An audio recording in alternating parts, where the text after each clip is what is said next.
하나님의 큰 은혜가 오늘도 우리 선교주일에 함께 하시기를 축복합니다. 아멘. 우리 서로 한번 얼굴 돌아보시면서 주님 이름으로 축복합니다. 감사합니다. 감사합니다. 축복합니다. 감사합니다.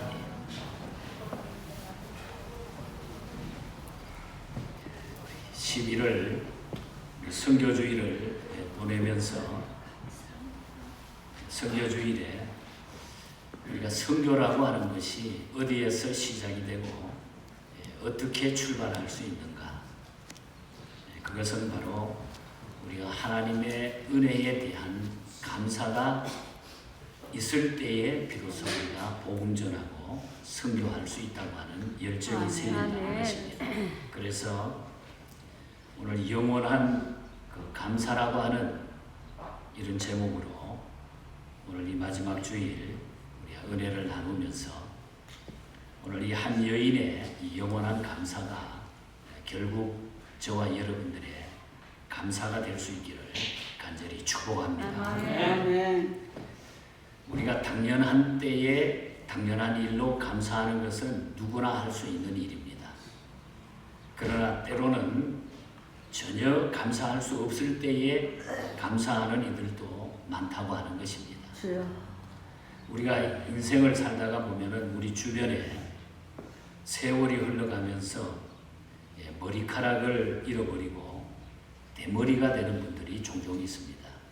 제가 설교를 준비하다가 우리 한국의 전광 목사님이라는, 정강훈이가 아니고 전광 목사님이 지은 그 평생 감사라고 하는 책을 읽게 됐는데 그 목사님의 책을 보다가 너무 재밌기도 하고 웃음도 나왔어요. 이 목사님의 평생 감사라는 책에 보면 대머리가 되는 것을 별로 좋아할 사람은 없겠지만은 그럼에도 불구하고 대머리로 인해서 우리는 감사 조건이 무려 6가지가 있다. 첫 번째는 이 대머리는 여성에게 거의 없는 현상이다. 그러므로 모든 여성은 감사해야 된다. 이런 이야기입니다. 그렇잖아요. 두 번째는 하나님의 사랑을 받은 자가 대머리가 된다. 하나님의 사랑을 많이 받은 자가 대머리가 된다. 왜? 날마다 하나님이 이 말을 쓰다듬어 주시기 때문에. 그리고 세 번째는 대머리인 사람은 얻어먹고 사는 사람이 없답니다. 대머리로 구걸하는 사람은 아직도 한 사람도 못 봤다. 거지 중에 대머리는 별로 없다는 거예요.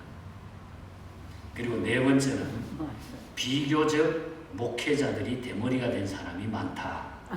왜? 엘리사도 대머리였기 때문이다.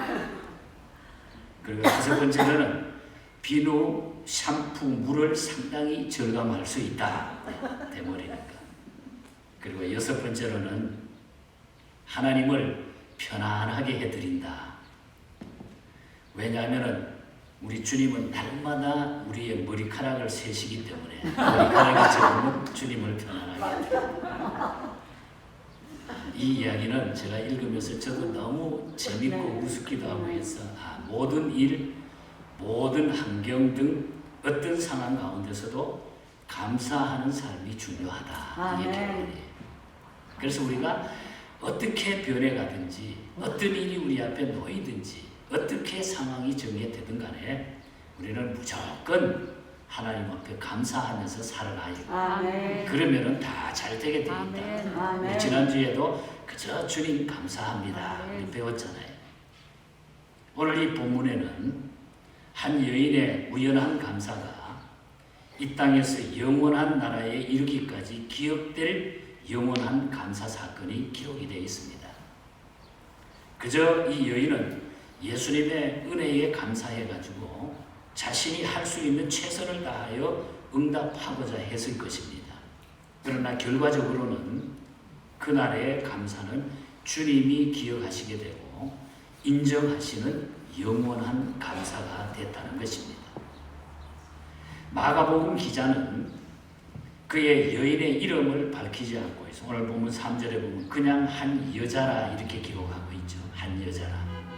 그러나 우리가 이 말씀 같은 말씀을 요한복음 12장 3절에 의하면 이 여자가 바로 죽었다가 다시 산 베다니의 나사로의 누이 마리아라고 기록을 하고 있습니다. 그런데 바로 이 여인이 예수님께서 같은 동네의 집에서 시몬이라고 하는 집에, 이 시몬이라고 하는 사람 누군가 하니 나병 환자였는데 예수님을 통해 가지고 나병을 고친 분이에요. 그러니까 너무너무 감사해 가지고 그 집에서 예수님을 모시고 예수님을 식사 초대하고 그 집에 잔치를 베푼 겁니다. 그 집에 식사한다는 소문을 듣고 그 소식을 듣고서 이 마리아도 그 집에 달려왔던 것입니다. 그리고 자신의 옥합을 깨뜨려서 예수님의 머리에 향유를 부었다. 이에 대해서 예수님께서는 9절에서 다음과 같이 그 행동을 통해서 말씀하십니다. 내가 진실로 너희에게 이르노니 온 천하에 어디서든지 이 복음이 전파되는 곳에는 이 여자가 행한 일도 기억하여 그를 꼭 기억하게 하라. 다시 말하면은 예수님은 이 여인의 헌신이 영원히 기억될 가치가 있는 영원한 감사 사건이라고 말씀을 하고 계시는 겁니다. 도대체 한 여인의 헌신이 이렇게 영원한 감사가 될 수 있었던 비밀이 무엇일까? 저는 오늘 그것을 간단하게 말씀을 드리려고 합니다. 기억하라. 꼭 잊어버리지 말고 이 여인의 감사 사건을 기억하라. 그 비밀이 어디에 있을까요? 첫 번째로는 악한 인생 틈에서 드려진 선한 감사였기 때문에. 무슨 얘기입니까? 우리는 본문 사건이 일어나고 있는 시대적 상황에 먼저 주목할 필요가 있어요.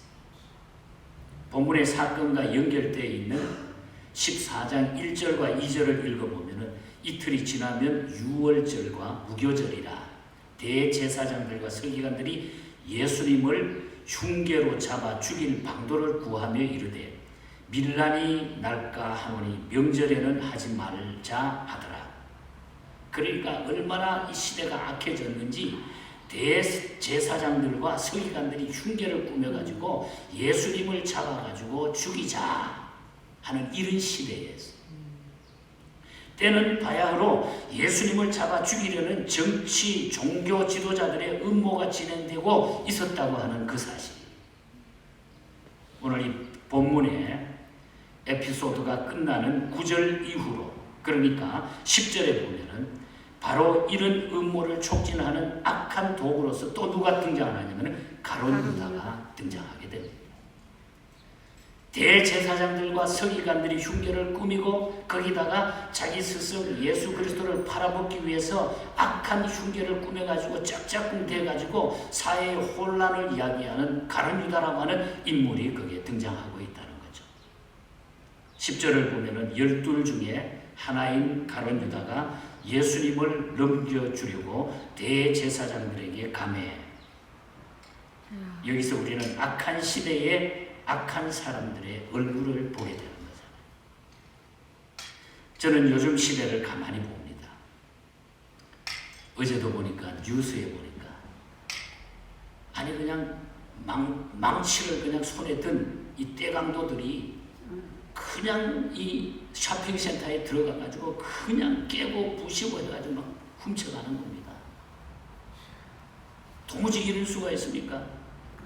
지난 21일 오후 4시 40분에는 위스콘신주의 밀워키 교회의 소도시 워키쇼라고 하는 도시에서 크리스마스 퍼레이드를 벌이고 있는 거예요. 그런데 갑자기 어떤 그냥 이상한 놈이 그냥 SUV 차를 몰고 그냥 그 퍼레이드 한 대에 쫙 가가지고 그 자리에서 5명을 죽고 40여 명 이상을 막 부상당하게 만들어요. 나중에 알고 봤더니 가정폭력 전과범이었다고 그랬어요. 크리스마스 퍼레이드 속에 이런 일들이 막 벌어집니다. 요즘 주변에 보십시오. 그냥 강도, 도둑질 뭐 이런 일들이 얼마나 많이 일어나고 있는지 악한 세대가 됐다는 거죠. 예수님 당시도 똑같았습니다. 요즘 누구 칭찬하면요 유튜브 같은 데 보면 칭찬하면 악플이 막 금방 떠버려요. 아, 그 사람 그거 아닙니다. 과거를 막 뒤헌쳐가지고 사람도 그냥 막 서로 죽여버리는 거예요. 언론부터. 깨끗한 사람이 누가 있겠어요, 세상에. 다 뒤집어 보면 전부 잘못이 있고 부끄러운 것이 다 보이는데 그냥 누구 잘한다 그러면 그 사람 나쁜 것부터 그냥 파헤쳐버려요. 악한 시대가 된 거죠. 이러한 일들을 보고 여러분들은 무엇을 느꼈었습니까? 참으로 이 시대가 악하고 사람들이 악하다고 느껴지지 않습니까? 그런데 오늘 이 본문에서도 악한 시대, 악한 인생의 틈새에서, 그 틈새에서 악한 지도자들, 악한 사람들, 그 틈새에서 성경의 기자는 전혀 다른 한 여자의 얼굴을 오늘 등장시키고 있다는 것입니다.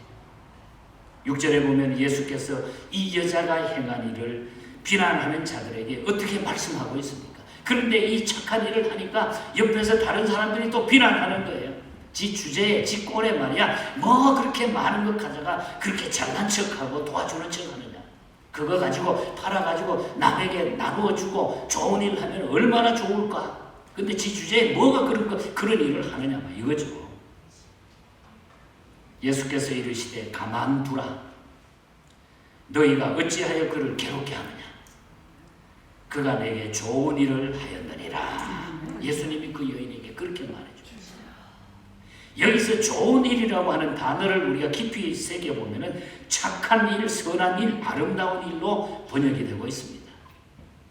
이 여자의 행한 일은 이 여자를 비난하는 자들의 악한 행위와 대조되는 선한 일, 좋은 일, 아름다운 일, 귀한 일이라고 하는 것을 예수님이 그 자리에서 말씀을 밝혀주고 계신다. 이 여자의 행위가 돋보인 중요한 이유 중에 하나가 이 여자는 악한 시대의 악한 인생들 틈새에서 그 틈 속에서 세상을 본받기보다는 세상과 다른 인생 곧 선하고 아름다운 인생을 살고자 한 까닭이기 때문에 예수님은 이 여인을 칭찬하고 있는 것입니다. 그래서 이 여인의 헌신은 더욱 기억될 가치가 있는 영원한 헌신이었던 것입니다. 그러면 사랑하는 성도 여러분, 혹시 세상이 악하다고 해서 여러분도 더불어 악한 인생을 살고 있지는 않습니까? 세상이 이기적이라고 해서 나도 거기에 맞추어서 이기적인 인생을 살고 있지는 않는가요, 여러분? 아니면 세상이 악하기에 나만이라도 다른 인생을 살아가야 되겠다고 결심하고 계시는가요? 사도 바울의 권면처럼 이 세대를 본받지 말라. 말씀에 순종하고자 하나님의 선하시고 기뻐하시고 온전하신 뜻이 무엇인지 분별하는 것, 이것을 인생의 우선순위로 삼고자 한다고 하면 그거보다 귀한 일이 어디 있겠는가. 아멘. 저는 말씀을 준비하면서 세상이 아무리 변해도 어떻게 모든 일이 우리 앞에 놓이고 벌어진다 할지라도 나는 하나님 앞에 이 마음으로 살아야 되겠다. 아멘. 팬데믹 기간 동안에 말씀을 아멘. 자꾸 읽다가 보니까 하나님이 이 말씀 속에서 저에게 주시는 음성, 많은 악한 이 틈새 속에서, 이 세상 어려운 틈새 속에서 우리가 주님의 말씀 붙들고 주님 사랑합니다. 아멘. 이 마음을 가질 때 주님은 우리를 귀하게 보신다. 아멘. 그 사람을 하나님은 붙잡아 주신다. 그렇게 살아가시기를 축복합니다. 아멘. 그래서 이 감사는 영원한 감사인 것입니다. 누가 영원한 감사를 드릴 수 있는 인생이 되는 겁니까? 세상의 악함을 탓하기보다는 하나님의 선하신 뜻을 붙잡고 그분이 기뻐하시는 선한 일에 자신을 드리는 사람입니다. 성도들을, 그런 분을 우리 주님은 찾고 계신다. 악한 인생의 틈새에서 드러나는 참으로 선하고 아름다운 감사를 찾고 계신다는 거예요. 이것이 이 여인의 영원한 감사가 될 수 있었던 첫 번째 비밀이라는 거예요. 우리가 이 마음이 아니고는 우리가 선교에 대한 복음에 대한 뜨거운 열정이 일어날 수가 없어요. 이런 마음이 있어야 한 영혼에 대한 뜨거운 열정이 생기는 거죠. 두 번째로는 자신의 모든 것을 드린 전적인 헌신이었기 때문에, 다른 단어를 쓴다면 통전적이라, 통틀어서 전부를 드리는 헌신, 통틀어서 전부를 드리는 헌신.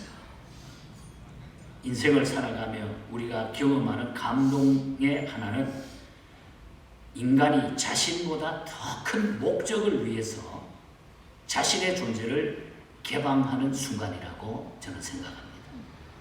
그렇지 않아요? 우리가 경험하는 감동의 하나는 내가 생각하는, 내 자신이 생각하는 것보다 더 큰 목적을 위해서 우리 자신을 개방해서 거기에 내가 사용된다고 하는 것, 거기에 나를 드린다고 하는 것, 이거보다 귀한 일이 없어요. 우리가 구원받은 하나님의 백성이 주님의 사랑을 받고 나같이 연약한 존재인데도 불구하고 나를 사용하셔서 하나님의 복음을 전하게 할 수 있었다고 하는 것, 생각하면 이건 너무 흥분되는 일이라는 거죠. 아멘.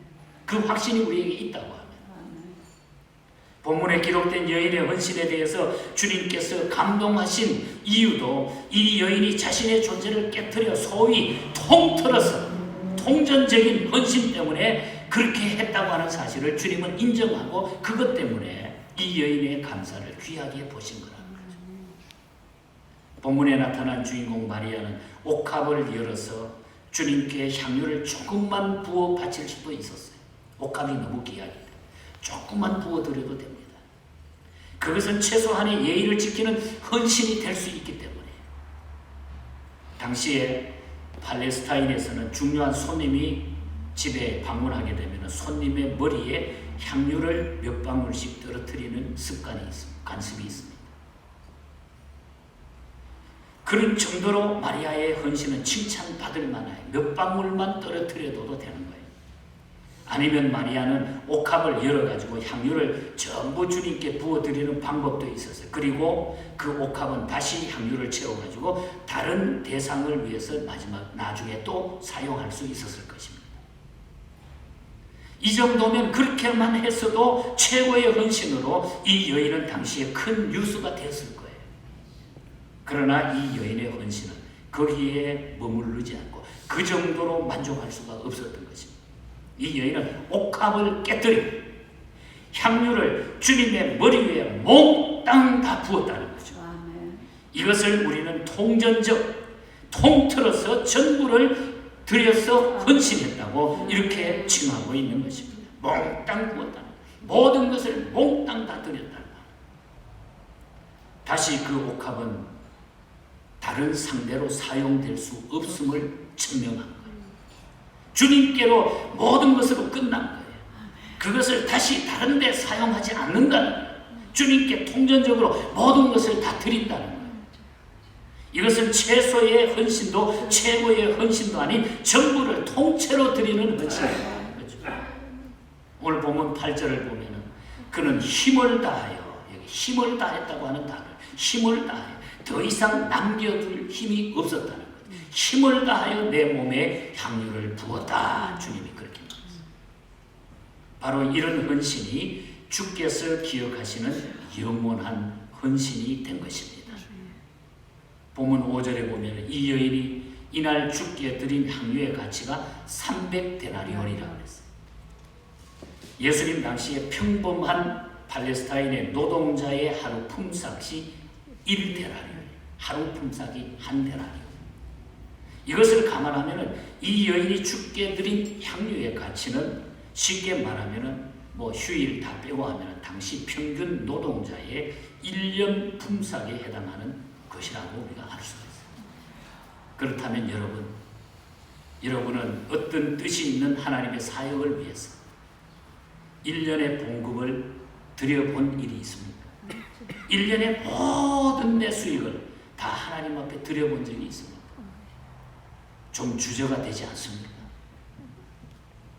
그러나 이 여인은 조금의 망설임도 없었다. 여인은 주저없이 옥합을 깨뜨려 향유 전부를 주께 부어드렸다는 거예요. 아니 이것은 향유를 드린 것이라고 할 수 없어요. 그녀의 존재, 그녀의 마음, 그녀의 사랑 모든 것을 부어드린 것입니다. 이 헌신이 하늘을 감동시키고 주님을 감동시킨 것입니다. 그래서 주님으로 하여금 앞으로 복음이 전파되는 곳에는 모든 사람들에 의해 이 여인의 헌신이 영원토록 기억될 것이라고 말씀했고 지금 이 시간도 우리는 그것을 기억하게 된 것입니다. 그것을 이야기하고 있는 거예요. 자, 그렇다면 본문이 던지는 도전은 결코 향유의 문제도 옥합을 깨뜨리는 문제도 아닙니다. 이것은 인생의 어느 시점에서 우리가 과연 복음의 목적을 위해서 자기의 자아를 깨뜨릴 수 있느냐 이거예요. 통전적인 헌신의 문제라는 거예요. 내 인생의 가장 중요한 것을 주님의 이 복음을 위해서 내가 바칠 수 있느냐, 드릴 수 있느냐. 이거 이상 중요한 일이 있느냐 이 말이에요. 우리가 주께 드리는 모든 헌금의 기회, 감사의 기회는 이런 통전적 헌신을 테스트하는 시험의 기회일 따름이라는 거예요. 그죠? 하나님 앞에 사람 앞에 드리는 것처럼 생각해서 이거 바꿔서 이걸로 드리고 감사헌금 이걸로 드리고 추수감사헌금 이거 줄이고 이거 드리고 내가 헌금 많이 하라고 이 말이 아니에요. 우리가 근본적으로 하나님 앞에 바로 살아야 된다는 게 바로 신앙생활 바로 하라는 거예요. 똑바로 하라는 거예요. 그래놓고 우리가 하나님 앞에 뭘 우리가 찾을 수 있느냐 이거예요. 지금 이 시대는 알곡과 죽쟁이를 골라가고 있는 거예요. 정신 차려야 돼요. 예수 시시하게 믿으면 날마다 10년이 지나도 똑같이 되는 거예요. 통전적인 헌신. 모든 것들은 예수님이 다 보고 계신다. 영원한 감사는 하나님의 복음의 목적을 위해서 내 전적인 헌신, 그 사랑을 드리는 것이다. 마지막으로 사람을 넘어서서 구주께 드려진 헌신입니다. 사람을 넘어서 우리 예수님께 드려진 헌신이다. 여기에 초점이 중요합니다. 모든 헌신은 귀하고 아름다운 것입니다. 그러나 그 헌신이 사람 아닌 구세주에게 드린 헌신이라면 더욱 귀하고 더욱 아름다울 수밖에 없다는 거죠.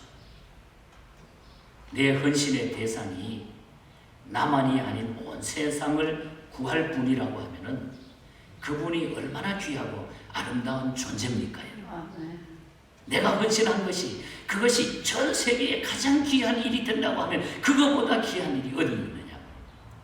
랄프 마틴이라고 하는 신학자는 오늘 이 본문에 베다니에서 마리아가 예수님의 머리에 기름 부은 사건을 매우 상징적이고도 극적인 신학적인 행동이었다 이렇게 지적을 합니다. 구약에서 기름 붓는 것은 왕이나 그리고 선지자나 제사장에게만 행하는 행위입니다. 기름을 붓는다고 하는 것. 궁극적으로 그것은 인류의 메시아에게 드려진 행위라는 거예요. 예수 그리스도에게 우리 인류를 구원하실 그 메시아에게 바로 부어진 그 사건이 바로 기름 부은 사건이라는 거예요. 이 여인은 예수님이야말로 인류의 참된 왕이시고 선지자시고 제사장이심을 믿었다고 합니다. 랄프 마틴은 신약시대에서 예수님을 십자가에 못 박히실 메시아로 처음 믿은 사람이 아마도 이 여인일 것이다. 그렇게 짐작을 하고 예수님이 십자가에 돌아가실 것이라고 하는 이것을 알고 믿었던 여인이 바로 이분일 것이다. 이 말은 너무너무 깊은 그 믿음을 칭찬하고 있는 거예요. 왕이나 선지자, 제사장은 그들의 직위에 취임할 때 기름을 부음받습니다. 그러나 또 한 번 기름을 받습니다. 그들의 장례식 때에 시체에다가 기름을 바르게 됩니다.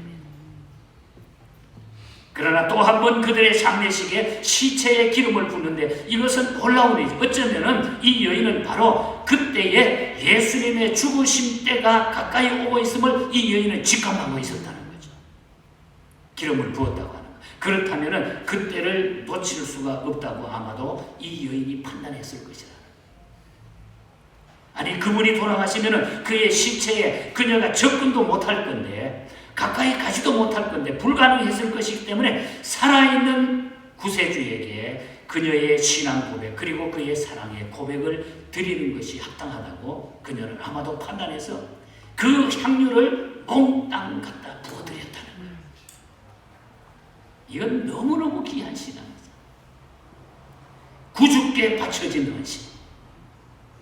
오직 그분, 오직 그분. 나의 구세주 되신 오직 그분에게 바쳐진 헌신. 오늘의 본문은 예수님이 바로 이런 여인의 심정의 고백을 하시고 받으셨다고, 그 심정을 예수님이 받으셨다고 예수님이 증언해 주고 있다는 거예요. 8절에 보십시다. 그는 힘을 다하여 내 몸에 향유를 부어 내 장례를 준비하였느니라. 내가 죽을 것 알고 이미 이 여인은 내 장례식을 준비하였느니라. 놀라운 일이죠. 믿음의 고백은, 그리고 사랑의 고백은 아무 때나 할 수 있는 것이 아니라 할 수 있을 때 해야 되는 것입니다. 십자가에 돌아가시기 직전 이 여인의 믿음과 사랑의 고백에 우리 주님은 감동을 받으시고 이 여인의 헌신을 칭찬하고 그것이 영원히 기억될 것이라고 선포해 주고 계는 말씀이 바로 이 말씀입니다. 재밌게 읽었던 그 베스트셀러 영화로도 만들어졌었는데 공지영 씨가 쓴 우리들의 행복의 시간이라고 하는 작품이 있어요. 그 작품 속에 보면은 시간의 제한 속에 살고 있는 우리들에게 사랑의 고백의 중요성을 가르친 아주 애절한 레슨과 같은 그런 얘기입니다. 잘 나가는 집안에 태어난 교수로, 가수로 인기와 돈을 누리면서 3번이나 자살을 감행했던 미대 교수 유정이라고 하는 주인공입니다. 그리고 잔인하게 3사람이나 죽이고 사형을 기다리는 사형수가 된 윤수라고 하는 미대 교수 유정과 사형수 윤수의 사랑의 이야기. 서로 거울이 되어가지고 지금까지 살아온 인생을 돌아보게 됩니다. 그 작품에 보면 상처받고 상처 주는 인생 속에서 사형수 면회를 가게 됩니다.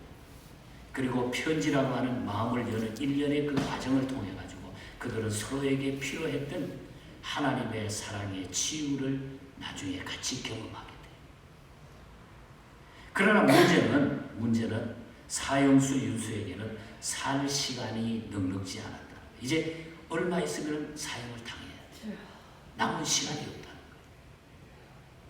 윤수가 남긴 그 사형수 윤수가 남긴 마지막 편지에는 그런 회한에 묻어나고 있는 글이 나타나요.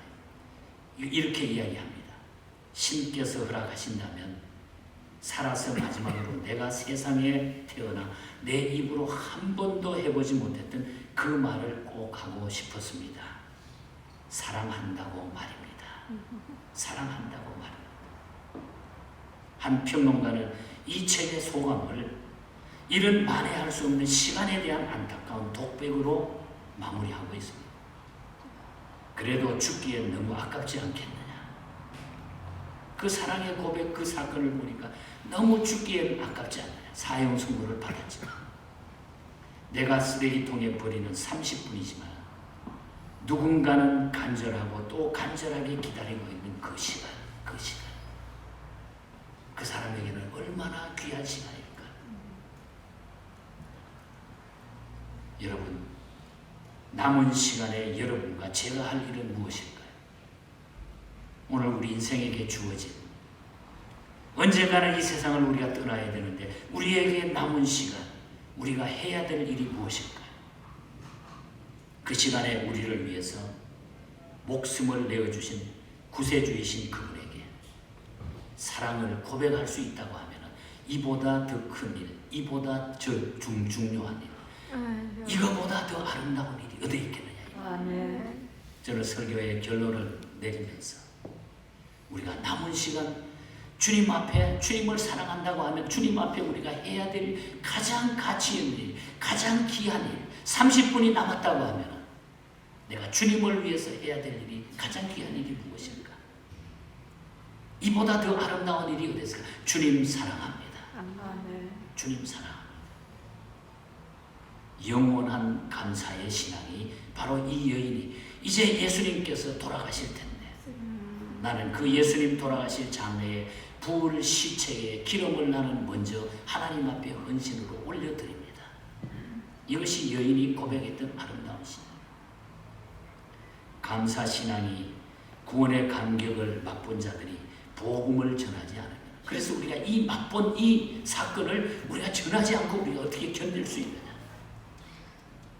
성교는 복음을 전하는 일들을 바로 그분에게 사랑을 고백할 수 있을 때에 주어지는 축복이요 열매인 것입니다. 주님 많이 사랑할 수 있기를 바랍니다. 아멘. 여러분, 주님께 드려야 할 감사가 우리는 무엇일까요? 주여. 주님 사랑합니다. 아멘. 감사의 한 걸음 더 나가서 헌신을 드리기 위해서 오늘 우리에게 있어야 할 결단은 과연 이 마지막 때에 어떤 것일까요? 주님. 오늘 이 말씀을 여러분 스스로가 설교의 결론을 내리시기를 바랍니다. 아멘. 에드워드 파커 목사님이 이 본문을 가지고 설교를 합니다. 이 본문을 가지고 여인에 대한 설교를 하다가 하나님께서 주시는 음성을 가지고 설교의 결론으로 삼기 위해서 찬송가를 작시해서 오늘 우리에게 즐겁게 애창하는 찬송곡으로 우리에게 들려주었습니다. 값비싼 향유를 주께 드리고 막달라 마리아 본받아서 향기로운 산재물 주님께 바치니 사랑의 주 내 주님께. 이 사랑의 주 내 주님께가 이거는 보석과 같은 거예요. 연약한 자에게 힘을 주고 어두운 세상에 빛을 비춰 성실과 인내로 내 형제에 이끌리 사랑의 주 내 주님께. 4절에 보면은 인생의 항문이 깃들어서 이 땅의 수고가 끝날 때에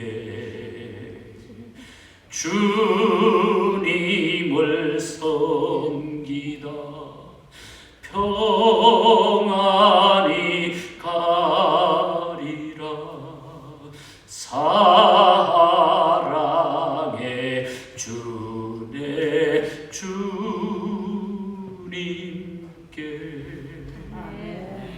사랑의 주 내 주님께.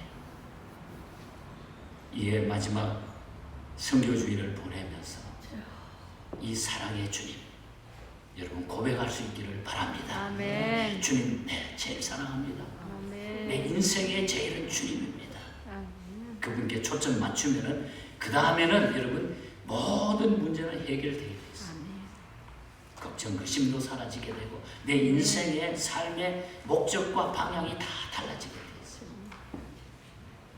이 심정으로 우리 남은 우리의 생애를 멋지게 그리스도인다운 삶을 살아가기를 주님 이름으로 간절히 축복합니다. 아멘. 하나님 아버지 주님. 감사합니다. 아멘. 한 여인의 이 감사의 아버지. 삶이 오늘 저희들이 배우고 또 우리도 그와 같이 살기를 원합니다. 아멘. 태어나고부터 주님 앞에 가는 그날까지 그저 주님 감사합니다 하고 살아가는 것이 우리의 도리인 줄 믿습니다. 아멘. 환경을 탓하지 말고 주님. 원망하지 말고 불평하지 말고 아멘. 영원한 감사의 승리자들이 되게 하여 주시옵소서. 아멘. 나에게 이 감사와 이 영원한 은혜를 주신 것을 우리가 전할 수 있는 이 복음의 사역자들이 모두가 되게 하여 주시옵소서. 아멘. 교회가 존재하고 우리 가정이 존재하는 이유도 내 생명을 지금까지 남겨두신 이유도 이 복음이 증거되기 위함인 줄 믿습니다. 아멘. 이 복음을 위하여 최선을 다하는 우리 모두가 되게 하여 주시옵소서. 아멘. 거룩하신 예수님 이름으로 기도하옵나이다. 아멘. 아멘. 아멘.